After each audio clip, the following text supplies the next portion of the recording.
Ladies and gentlemen, boys and girls, children of all ages, ToonKriticY2K proudly brings to you its WWE Podcast Champions of the World! The Road Dogg, Nick Viola, the Badass, DJ Calcos, the New Age, whatever the fuck this is, I'm really not sure. Nailed it! Best intro ever. Oh my god. If you pronounce my freaking last name wrong, it's Viola! I don't care. I don't care. I Turn don't the thing care. over! We're doing it live. Nobody cares. Welcome to the Haymakers, episode 3, Summerslam 2014 edition. Woo! Woo, SummerSlam. What a way to close out the summer with friggin' one of the best pay-per-views the WWE usually brings out. Considering last year was kind of meh, maybe this year's gonna be better. So, yeah, we got me and Nikki V and special guest DJ Calicos. Woo! I met him at BronyCon again. I just figured, why not? He wants to be on it. We don't have any rules against this. Why not? The more the merrier. Quick Script is sadly not with us. Sparky is also at dinner and stuff, and Drowning in Horseshoes was supposed to be here, but he has mysteriously vanished. Something about taxes and settlements and... yeah. Pretty sure somebody sued him or something. Probably. So, we got a stacked match card, so let's start from the bottom and work our way up, because I'm looking at the Wikipedia stuff. Okay, so first match is Dean Ambrose versus Seth Rollins in a lumberjack match. Okay.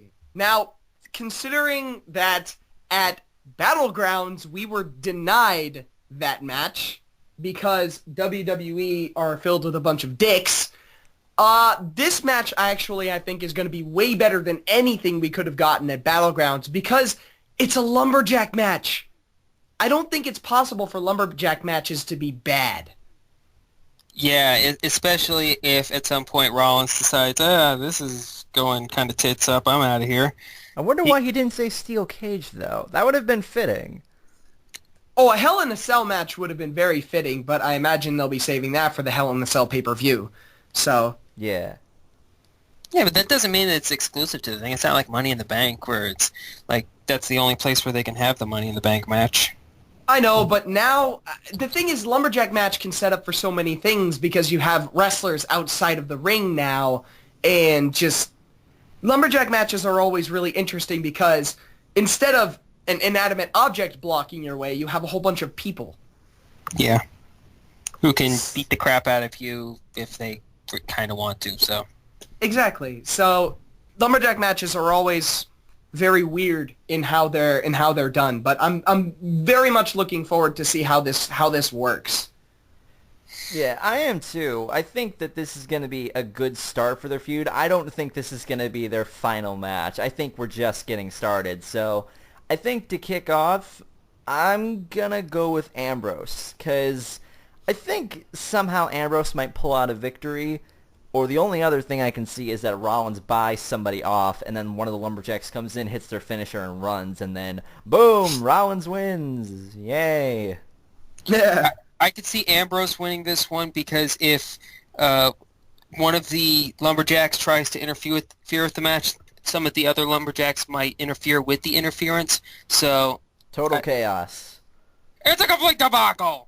Whenever it goes completely and totally into chaos, I like Ambrose's odds. Yeah. What about you, Calcos? I'm going with Rollins, and that goes hand in hand with a future prediction that I have about a match that will be later in the card. But yeah, my money is on Rollins for this one, and I will explain why later. But as long as I see Ambrose put out a Dirty Deeds or two, I'll be happy. Because I don't see that finisher enough, and I want to see more Dirty Deeds. I do too. I think it's a good finisher. It's certainly better than Adam Rose's version. Dear God, that version is terrible. No, it's worse. It's worse than Bo Dallas's, and that's really saying something. Ouch. Harsh. Next up, we got The Miz versus Dolph Ziggler for the Intercontinental Champion. Wait a minute, this isn't 2009. No, if this were 2009, then those two would be like forming a tag team together. Yeah. And it would be the most obnoxious thing you have ever seen. Yeah, it's for the Intercontinental Championship, Miz being the champion. Oh boy. Okay, I'll just get this out of the way. I think Miz, because he just got the belt. If he loses it now, there goes all of his momentum. And poor Ziggler, well, Ziggler's clearly not going anywhere, so this will be just a good match for Miz. Just wipe his feet on the mat, if you will. Yeah, Ziggler is unfortunate. Like, there was a moment when we thought Ziggler was going to be the next guy to hit the top, like, because he's won a world title before, I think, right? Twice. Yeah, he did. Twice. It was a very legendary Money in the Bank holding. He held that thing for almost a year, and everybody forgot about it because people just forgot about it because he never did anything with it. And then all of a sudden, against Alberto Del Rio, he cashes it in, wins, and all of a sudden he's a champion. Speaking of Alberto, Yeah, Del Rio. He's gone. Bye-bye. See you on the way out. You Dude, had your got chance. fired. You had your chance, buddy. You had your World Heavyweight Championship opener match at WrestleMania. Bye-bye. man. I wonder who they're going to get for their next rich dick angle. Oh, they could just probably slap it on Damian Sandow. Give him something to do. That would be Either- great. Either that or bring back JBL. JBL 2014. Pew pew pew. I don't think he can wrestle. Never stopped him before. This is true. But yeah. What do you think, Calcos? Oh God. See, this one is a massive coin flip because, like you said, if Miz loses, then he loses a lot of his heel momentum that he has. But at the same time, the match is going to be just there's going to be very little reception from the crowd or from the fans if Ziggler loses, because if the Miz loses, everyone's going to throw up their hands and go, I give up, I give up, I give up. But if Ziggler wins, the pop that Ziggler is going to get at SummerSlam is going to be ridiculous, and it will be remembered.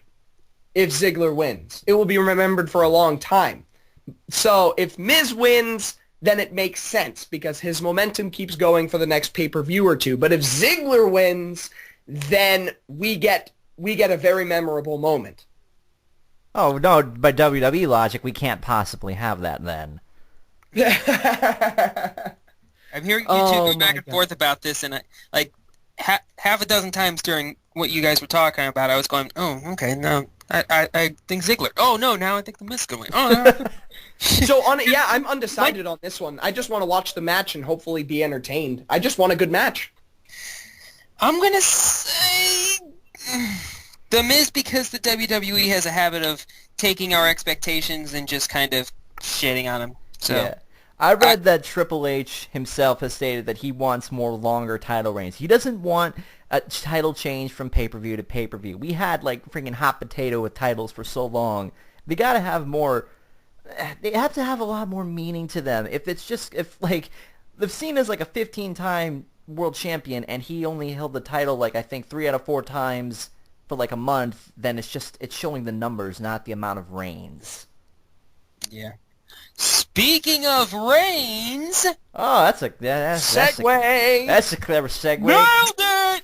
The match that apparently, from what I read, would have gotten negative reviews because Orton can't really wrestle according to the crowd and the reception of the live events and all this other stuff. Roman Reigns versus Randy Orton.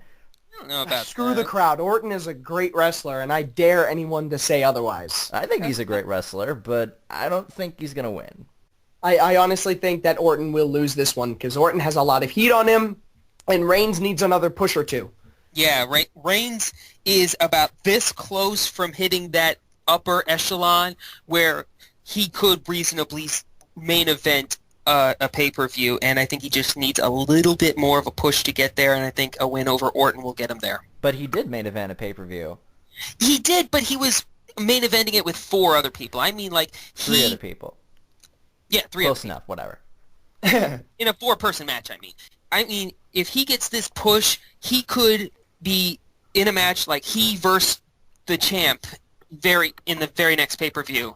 I could very easily see Reigns winning the title next time around if he wins here. So I'm taking Reigns. If he wins here, if Ambrose and Rollins start, like, for example, if Rollins ever cashes in his Money in the Bank successfully and wins the championship, I would love, especially at WrestleMania as a main event, I think the best WrestleMania main event they could do for WrestleMania 31, just like with WrestleMania 30. Literally, exactly the same thing. Ambrose, Rollins, Reigns, three-way match for the championship. Now that'd be interesting, I think.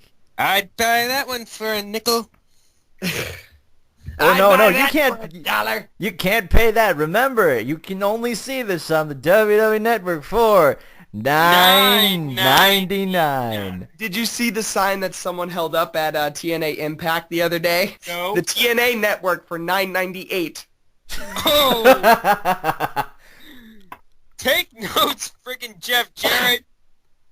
Unbelievable. But yeah, I think that would be great. Reigns needs his push.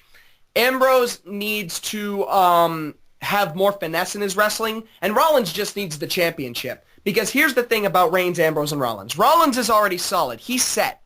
Ambrose needs better wrestling skill because his mic skills are off the charts. Yeah. Reigns has the opposite problem. Reigns is an amazing wrestler, but his mic skills are not up to snuff. Yeah. So get Reigns more mic time, give him more practice. Ambrose just needs a little bit more technical skill. Rollins is already fine. Just give him the championship, and bam, WrestleMania main event. There you go. Although I did like it when Roman Reigns hit that poster of LeBron James with the steel chair on Sports Nation the other day. That was fun. I liked it. Yeah, that was good. Yeah, I can see Reigns winning, and this will guarantee him a title shot against Cena. Because Cena's got to carry the belt. No, wait. I can't necessarily say that yet because we haven't gotten to the main event, so I can't say anything there. I could see Reigns being a main eventer because of this. I can see him getting a proper push. Orton could put him over, but it'll probably be a long time before we see him actually main eventing. So let's jump from. Oh God, I can't believe we do this. So let's jump from like possibly main eventing to the Divas division. Yay.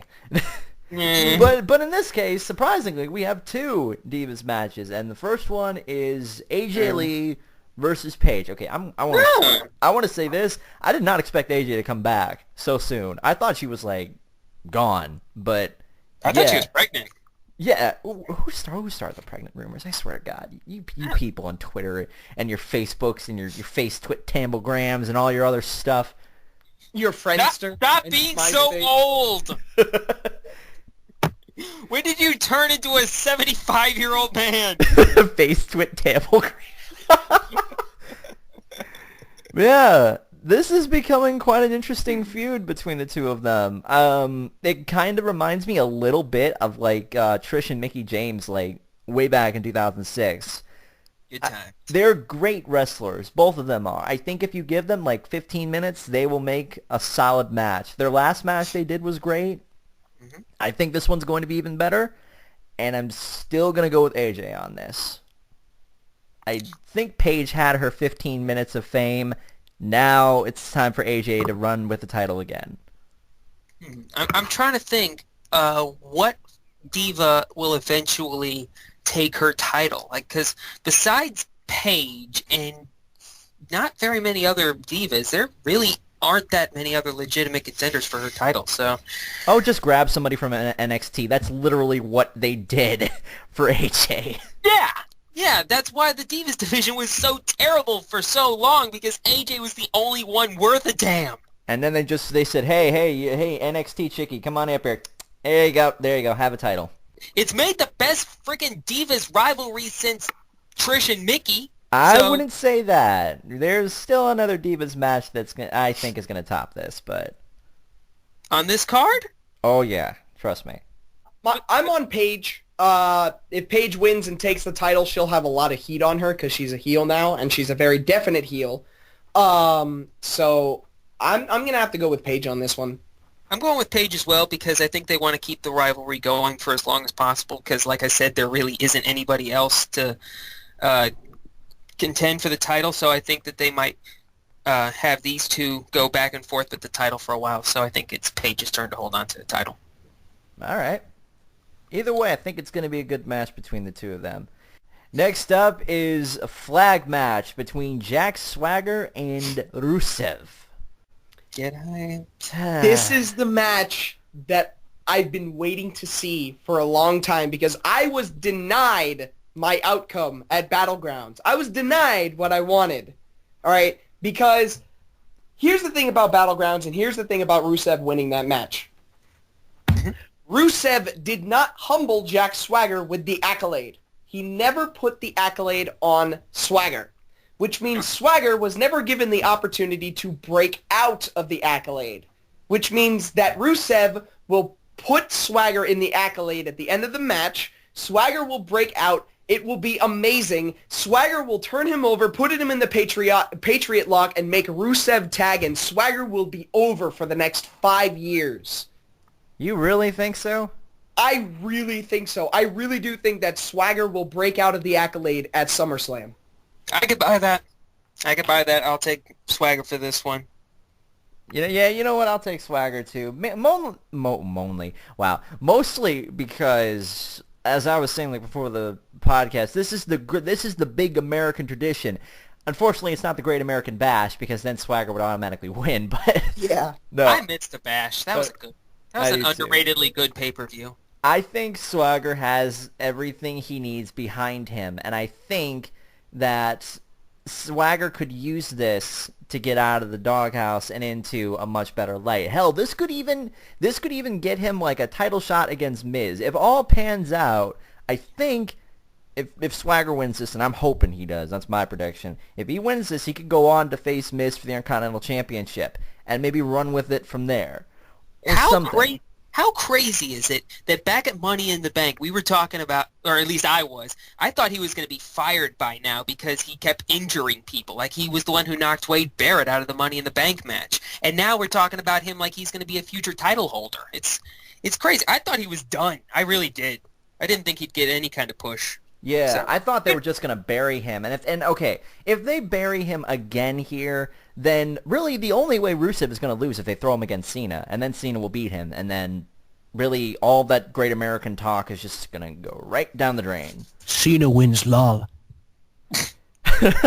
No, Cena wins, lol. if so, okay, I could even picture this. Rusev wins, and then he goes on to challenge Cena at the next pay-per-view, and then Cena wins, and then Rusev's credibility goes right Cena down the wins, drain. lol.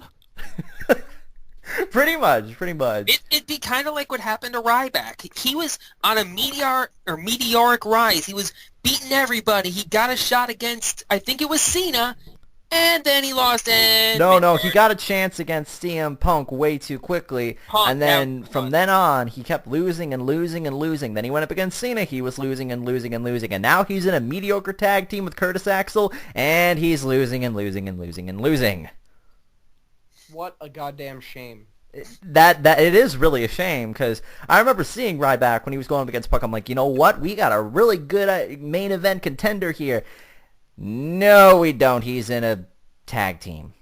Okay, I just have to mention, do you remember back in 2011, CM Punk had the championship, Kofi Kingston had the Intercontinental Championship, Daniel Bryan had the United States Championship, there was a brand new tag team that had the Tag Team Championship. You remember how everybody thought that you looked at this and you were like, okay, finally, they're getting rid of the old talent and pushing the new talent.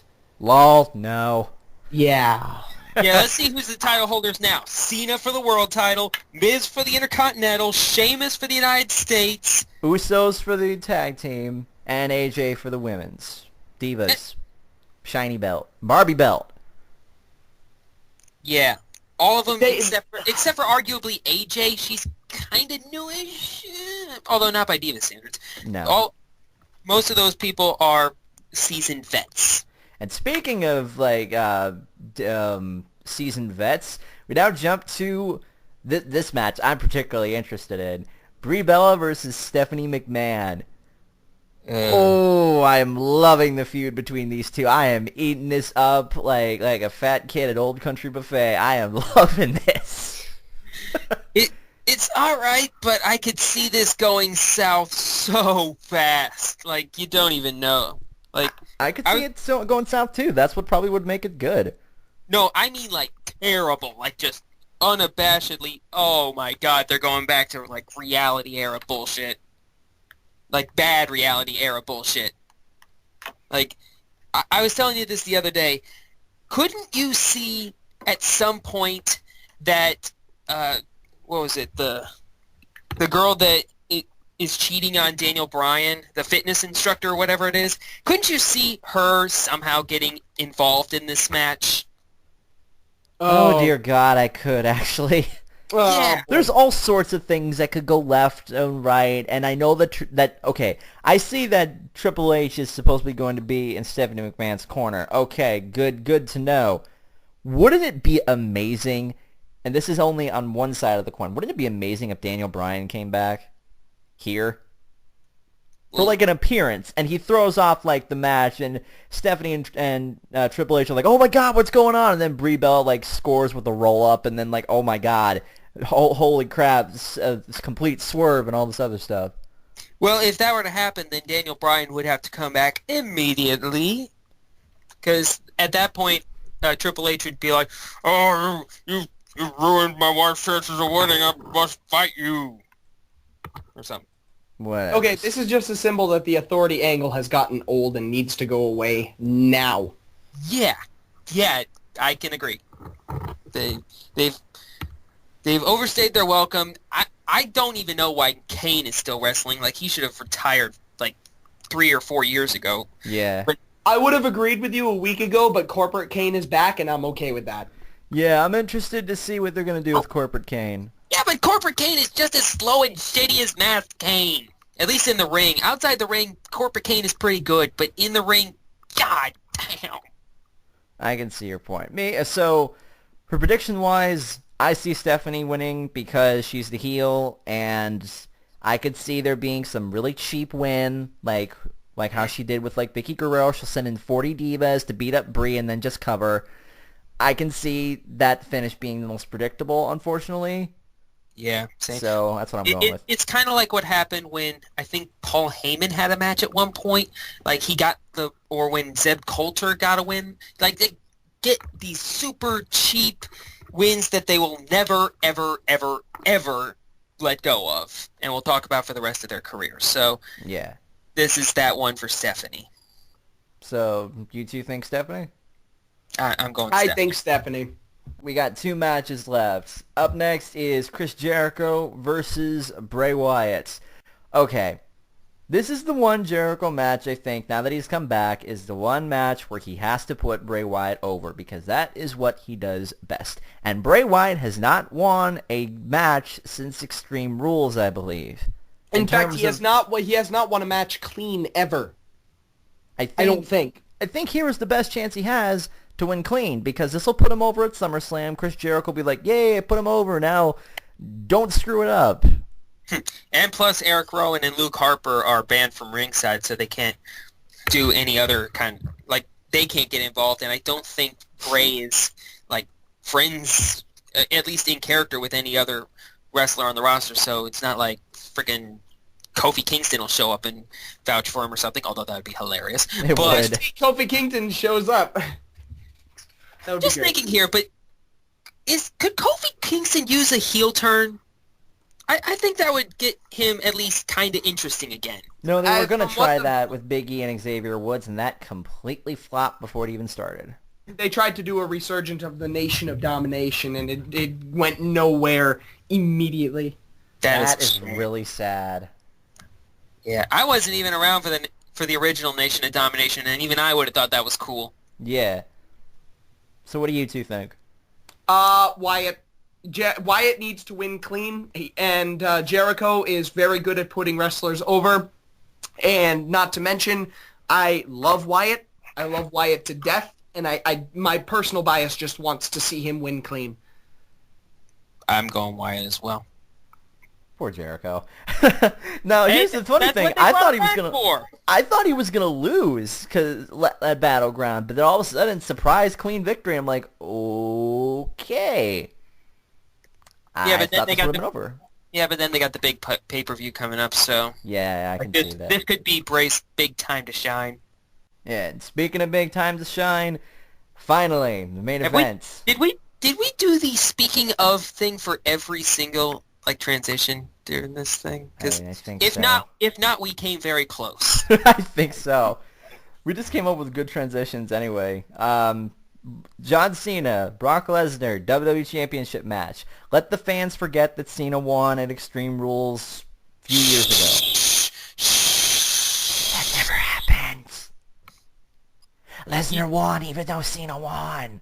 You gotta remember, Brock Lesnar's unbeatable. Right, yeah. Brock Lesnar is the final boss of wrestling. Really? He really is.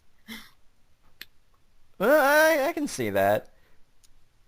Yeah, he's the big bad guy who has fucking turrets coming out of his chest. He's secretly a Transformer. He's like Megatron or something. Brock Lesnar confirmed for Transformers 5! Oh, God. The problem that I have with Lesnar winning here, and that's what I think is going to happen somehow, he's a part-timer. He's not going to be able to wrestle every pay-per-view up to WrestleMania. I don't think that's going to work. Yeah, I can't see Brock winning the title and then losing it immediately at, what's next, Night of Champions? Yeah, he's scheduled to be at Night of Champions, I believe, too. Oh, really? I could see him winning and carrying the title for maybe 3 to 4 months, and then Cena gets it back or something, and then maybe Daniel Bryan or Roman Reigns or something. We don't know at this point. But I'm going to go out on a limb and just say Lesnar because Lesnar's beaten everybody, he's never beaten Cena. So, especially with him coming off of the win against Undertaker, the logical thing to do is to give him the championship. So, wait, I'm going with WWE logic on this. How come this is right? When dealing with the WWE, when in doubt, Cena. Pretty much.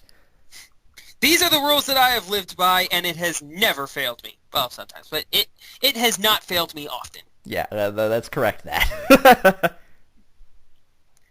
Calcos, your call. It doesn't matter who wins. That is my call. It does not matter who wins.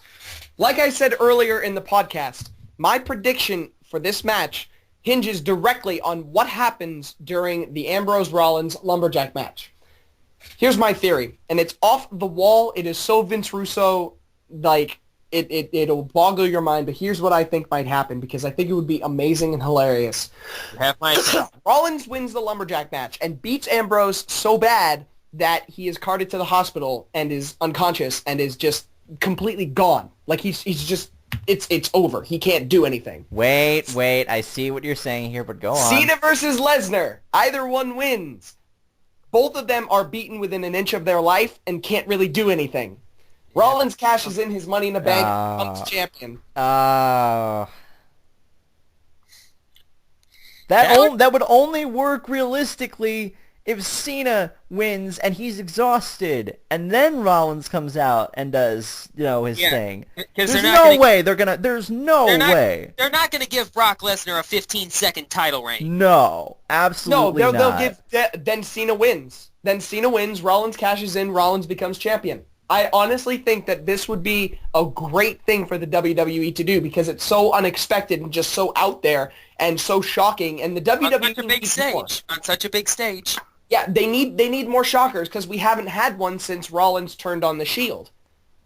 I could see that. I could see them doing that because that's the typical Money in the Bank strategy.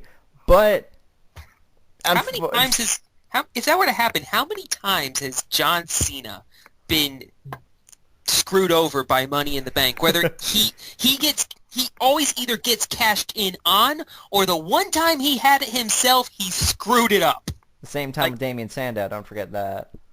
Yeah, he's only one of 2 people to have ever screwed up Money in the Bank.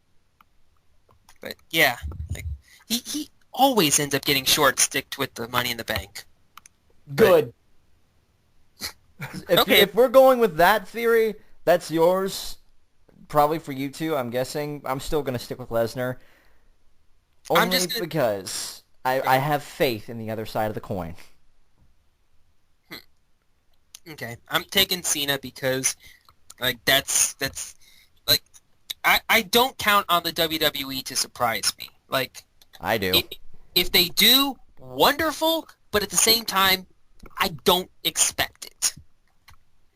Like it's just something that you don't see that often from them. So Yeah, with WWE, I always hate to be right because I've watched this since like when I've been watching this actively since, Chris Benoit won the championship at like WrestleMania 20. I've been watching since then. It's been 10 years, and I've figured out how these sort of strategies and storylines work out. So I hate being right when something predictable happens.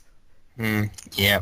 And when it comes to Money in the Bank, especially with like the Rollins situation right here, I would hate to see it happen. Actually, no, I'd like it because then I'd be wrong. But I'd hate to see it happen because it's been done to death. And Rollins, I think, deserves a little better than that. Yep. But yeah, that actually, Calcos, did you say yours? My prediction for Cena Lesnar? Yeah. Yeah, mine was the whole Rollins cashing in theory. Okay. But The Cena, ridiculously bonkers, never going to happen theory that I hope happens theory. but for the match itself, Cena wins. So, yay. Okay. So wow, we actually went by this pretty quickly. So yeah, that's our SummerSlam predictions. We'll hopefully see who's right. We can't exactly. Oh, that reminds me, we can't exactly give our thoughts on Battlegrounds since not a lot of people are here. But whatevs. This has been the Haymakers with special guests, possibly permanent, depending on whether or not we choose to have him here. Depends. If he can go through the initiation, which involves him getting pile drived 300 times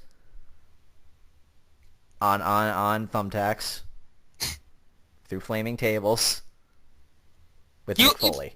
You probably won't survive. Just saying. If he does, congrats. You're in.